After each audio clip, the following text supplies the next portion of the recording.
Hello there, Bourbon Real Talk listeners and watchers. Randy Sullivan here with a very interesting topic to discuss today. We are going to talk about why Buffalo Trace won't just release more Pappy VanWinkle. I have fun every so often. I'll get on the Facebook groups and I'll check to see what people are saying. What are the hot topics? And there's this reoccurring theme of conspiracy theories that are coming around, and they basically all have the same main theme, and that is that Buffalo Trace has plenty of barrels to satisfy all the need that's out there. But for some reason, they are deciding not to release those barrels. So just for funsies, I went and I looked, and I found a couple of quotes. One that I found very interesting is the last couple years, there's a fake news report that looks like a news heading that gets posted every April 1st for April Fool's Day. And it basically says Buffalo Trace admits that they've been holding back inventory and they have vowed to release it and end the bourbon shortage. And of course, everybody loses all their crap and all that stuff. And then the person that's the troll that posted it gets to have a good laugh. And when you read those comments, you can see all the conspiracy theories that are coming out and basically saying, I knew it the whole time and blah, blah, blah. I've even read one comment where somebody said that Buffalo Trace are a bunch of, and I quote, controlling Nazis. Now, I don't know if you know how terrible the Nazis were, but they were pretty darn bad. And to compare Buffalo Trace to Nazis seems pretty extreme to me.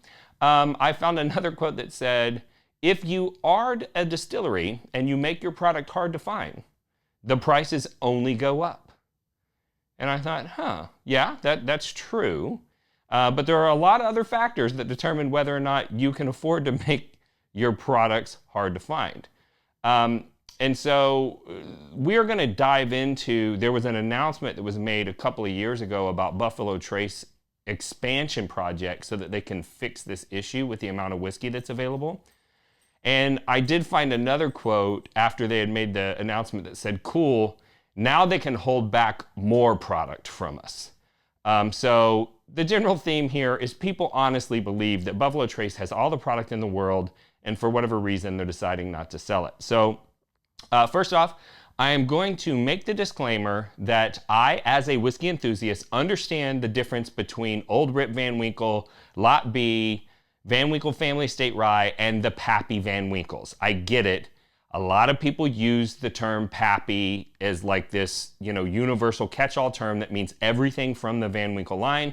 I will attempt to use the word VanWinkle line instead of calling it Pappy. But if I accidentally call it Pappy, just understand what it is that I meant and don't be a douche nozzle. Okay, so one thing that we need to understand if we're going to analyze why there's not more Pappy VanWinkle is that Pappy VanWinkle does not make any whiskey. Pause for a sip break. That is correct. Pappy VanWinkle does not make whiskey. I believe the distillery is the Old Rip VanWinkle Distillery, and they contract distill with Buffalo Trace. Buffalo Trace does not own or control the VanWinkle line. All of that is handled through contractual relationship between Buffalo Trace Distillery and Old Rip VanWinkle Distillery. The owners of Pappy VanWinkle would probably like to capitalize on all of this demand that they have out there because they're not making money off of Sazerac, the parent corporation that owns Buffalo Trace. They make money off of the VanWinkle line. And now they have all of these customers that want to buy all of this product and they don't have it to sell to them. And so here is where we kind of get into the problems with the idea that they have the stock but they're not selling it. So VanWinkle has products that are 10, 12, 13, 15, 20, and 23 years old. And so right away, if you have a shortage of product for your demand, you need a time machine to fix the issue, right? Because none of these products are young. So even if they wanted to, hey, let's whip up some more stock. Let's buy a new still. Let's get some more fermenters. Let's build some more aging warehouses. You are years away from any sort of a solution to your problem. Another thing to take into consideration when you think about Buffalo Trace's motivations as a parent company, they were beneficiaries of the Pappy craze. So they didn't create the Pappy craze. It was something that happened on accident. I mean, the whiskey was great and the VanWinkle family busted their tails to build the value of that brand. But there was a thing that's generally referred to as Pappy influence in the industry. And because of the value of Pappy VanWinkle and how rare it got, it started to influence the desirability of other product lines that were made at the same distillery. At first, it was very logical, right? Because people found out that William LaRue Weller and the Weller line are the exact same mash bill made at the same distillery in the same distilling runs and everything else as Pappy VanWinkle. So it's pretty close. It's as close as you can get to Pappy VanWinkle. And at the time, most of the Weller line were bottom shelf screw top products that just sat on the shelves all over the place, and you could buy them for, $20, $30. It was no big deal. And so those became popular for people that went in and they wanted to try Pappy VanWinkle, but they couldn't, so they'd get a Weller. But then that influence spread across other product lines. First to their other mash bills, right? So mash bill 1 and mash bill 2. And part of this had to do with the Buffalo Trace Antique Collection as well. There are bottlings of the other mash bills that are almost as hard to find as Pappy VanWinkle, like George T. Stagg and Eagle Rare 17 and things like that.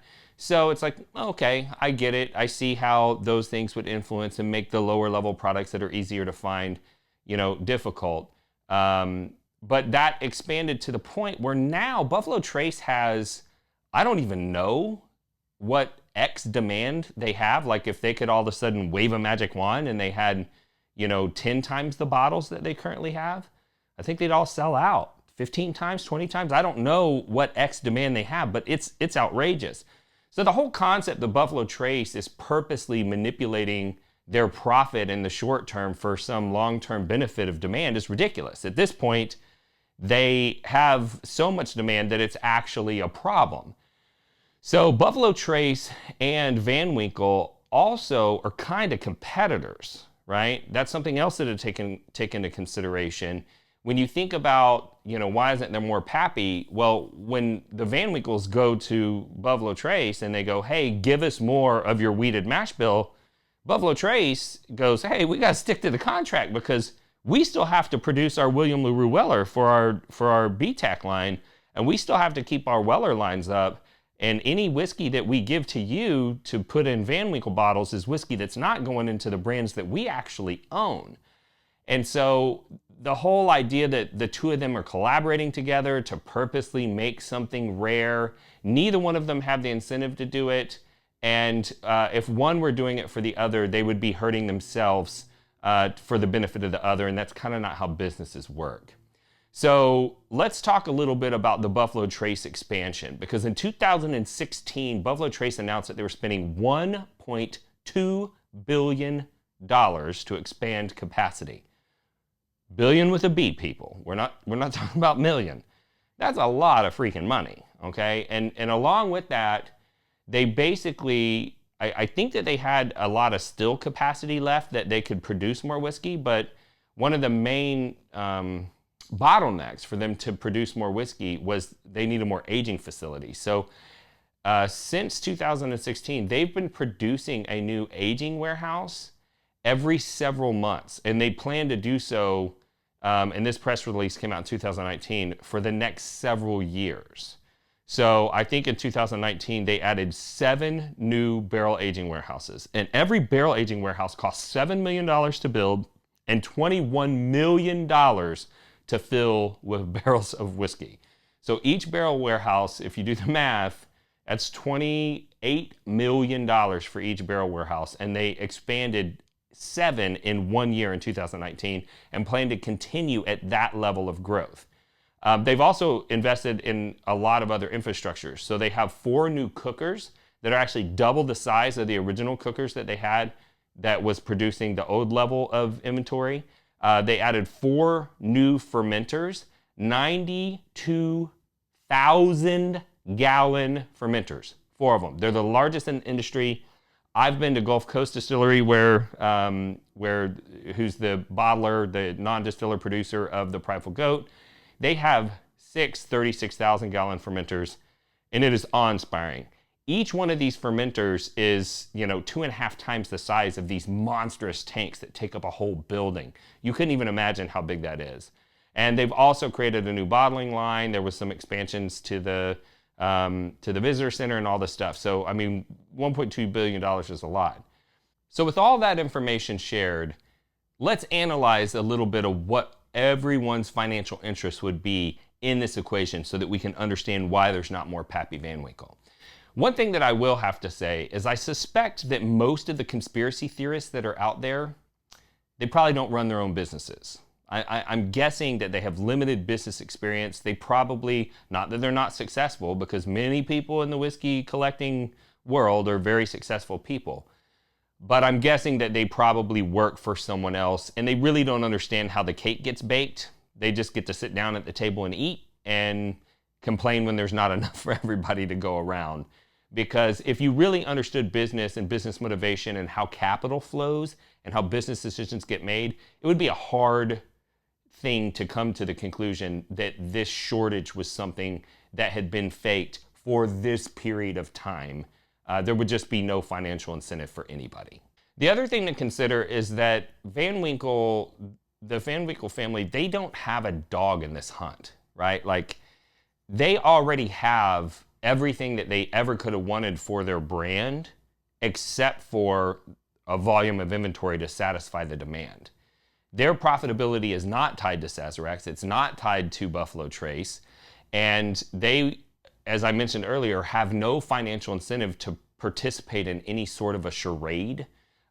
They probably wish that they had more money or more products so that they could make more money with the brand that they sacrificed their entire lives building. Buffalo Trace doesn't need any additional demand because, as we've already discussed, they have how many ever X demand there is for every bottle that they produce. And another thing to consider is that why would Buffalo Trace invest $1.2 billion when you're thinking that they already had the product that they needed to fulfill that demand? I mean, there's a lot of analysts that get involved with major investment firms before $1.2 billion gets committed. And there really is no explanation how they could even find the money, right? Because there would have been audits, people would have gone through their warehouses, they would have checked their, assets, their balance sheet. They would have wanted to know everything about Buffalo Trace and what was going on with their demand before anybody would put that amount of capital up. And so for you to believe that this is some sort of a conspiracy theorist, the number of people on Wall Street and in the three-tier system and the employees of Buffalo Trace and other businesses that don't have any financial incentive would all have to be in on this, which is just mind-boggling and ridiculous. And so what we have to consider is, okay, if Buffalo Trace is trying to fix the problem, what does fixing the problem look like? Well, if they started the expansion in 2016, right, which that's when the press release came out, and who knows how long it took for them to get those facilities online and for it to actually be a greater volume of whiskey in the pipeline than what is, what they already had. Well, let's assume that it started in 2016. That means that for their bottom shelf products, which almost everything that they have is aged at least 4 years. I don't know that they make anything that's not a straight non-age dated product. So that means that the earliest that we could see an increase in the volume would be this year, last year, 2020. So somewhere 2020 to 2022 would be the earliest that you could see more inventory on the shelves because of this increase in capacity. But also keep in mind that every bottom shelf product that they make, if they age it up, becomes one of their premium products. And so just put yourself in the position of the Buffalo Trace executives where you've got this new capacity coming online and there's more bottles being made. But every bottle that you sell today for, $22, whatever their bottom shelf stuff is a bottle that you can't sell for $150 a few years from now, right? And so I don't think that the way that this thing would work is that when we get to year 4, 5, or 6, that all of a sudden there's going to be a flood. Now, they do have a number of other products that are aged more like 6 to 8 years. And we couldn't expect to see an increase in that until 2022 or 2024. But when you think about the VanWinkle lines, the youngest product that they have is 10 years. And that means that we couldn't see an increase in VanWinkle until 2026. And the oldest they have is 23. So we can't see an increase in that until 2040. And so when somebody looks at this and goes, well, they expanded and there's not more product and blah, blah, blah, just think about the timeline, people. It's not possible for it to have happened any faster than they're doing it, right? And so let's talk a little bit about pricing. So I have this theory that the reason why Buffalo, because there is no doubt, Buffalo Trace could have raised prices a lot more than they have all the way across the board. And also, please keep in mind that many of you out there that are seeing increased prices in Buffalo Trace products, that's not coming from the distillery, okay? Most of the price hikes that you've seen have been at the second and third tier, usually the retail level, because the retailer has to jump through a lot of hoops to get that product.